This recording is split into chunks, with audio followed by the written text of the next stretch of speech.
Turkey has broken a deal to stem migration and opened its borders with Europe, allowing Syrian refugees and other migrants to pass through. Turkey's decision follows a deadly attack on Turkish troops by Syrian government forces in northern Syria.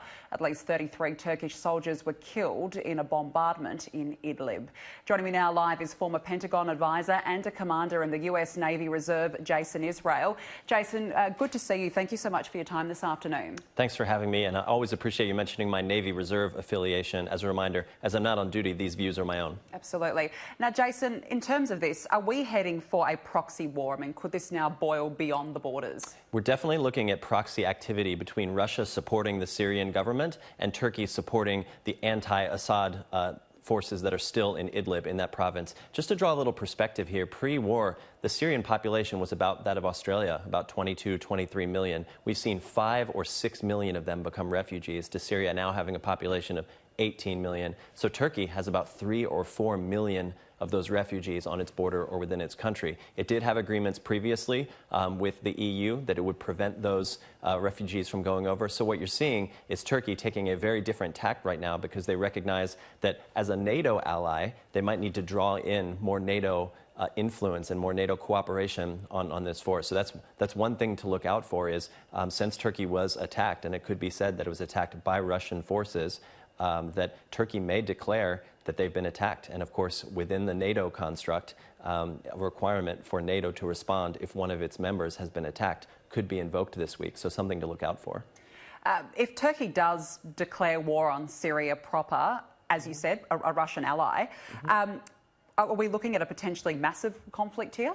Well, what's very interesting here is that as a NATO ally, the U.S. and Turkey have a historical long tie, right? But we've seen recently, and you and I have discussed, a lot of the things that have happened over the last year have really strained U.S.-Turkey relations. In fact, Turkey recently purchased a very high-tech missile defense system from Russia, sort of contrary to its NATO alliance, right? And recently has said that it's going to employ that system. So it shows that Turkey and Russia have had that alliance, but it's very much an alliance of opportunity, considering Russia is supporting these airstrikes that have killed Turkish forces. I mean, it's hard for you and I to even imagine if that had occurred against U.S. or Australian forces, what the public response would be.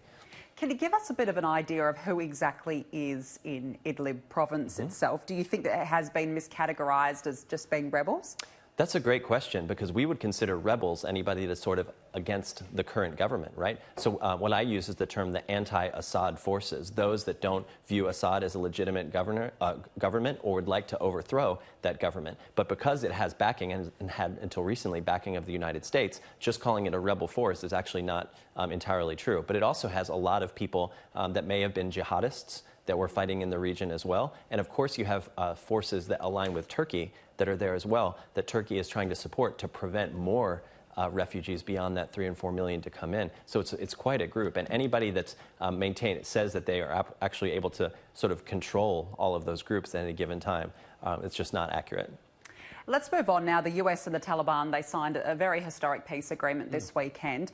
Could this potentially mean the end or coming to the end of America's longest war? Actually, a great segue from what the question you just asked about who are rebels, right? So in 2001, when the US came in and wrested Taliban from control, and ultimately there was an Afghan government, you could view the Taliban as being the rebels, right? Well, over the last several years, one of the things the U.S. has not been able to do is get the Taliban to talk to the Afghanistan government. So what this agreement that's signed today is it's not an agreement with the current Afghan government that we recognize. What it is an agreement with the Taliban. It's actually more of a framework where initially the Taliban has promised to hold talks with the Afghan government for the first time. That's something the U.S. wants for long-term stability. But it also comes at the U.S. agreement to pull forces out of Afghanistan. So this is more of a 5,000 troops, I think, over the next 6 months.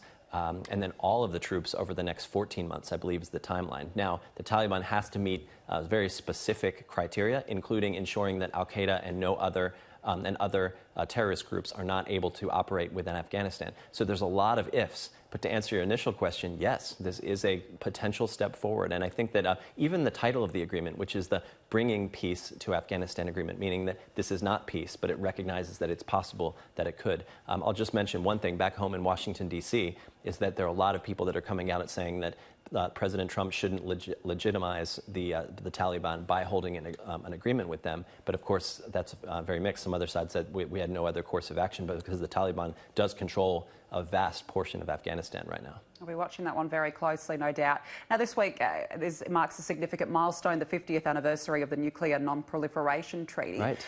How significant overall has this been in terms of security? Yes, well, in all these days, Danica, where we talk about different international agreements and whether other countries support them, this is one of those sort of shining gems of international cooperation. I mean, it has been this week. It will be 50 years since the Non-Proliferation Treaty went into effect. It now has 190 signatories, so almost all of the countries, I think only 5 in the world, have not signed on to it. And most of those have been verifiable progress toward non-proliferation or prevention of nuclear arms proliferation. So that's broadly very good news, and the fact that it's still alive and well.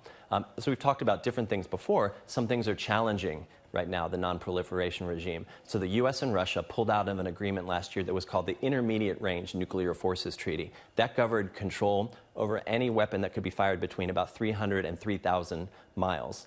And both sides sort of citing that the other side wasn't in compliance. That really leaves the only major arms reduction treaty as the Strategic Arms Reduction Treaty between the U.S. and Russia. That will expire in less than a year now. It's February of next year, which coincidentally is just a couple weeks after the inauguration day of the new president for the U.S., so there certainly will be politically charged this year. But just very quick history is that both the U.S. and the Soviet Union had about 11,000 nuclear warheads on each side, if you can believe that, before these agreements went into effect. Now each side has about 1,500. Still a lot of equipment to do damage in the world, but the symbolism of being able to limit those and try to reduce those is significant. And of course, the U.S. will try to pull in other countries like China who have been resistant to be limited in these cases. Another busy week, as always. Jason Israel, thank you so much for your insights today. Really appreciate you joining me. Thanks so much for having me, Danica.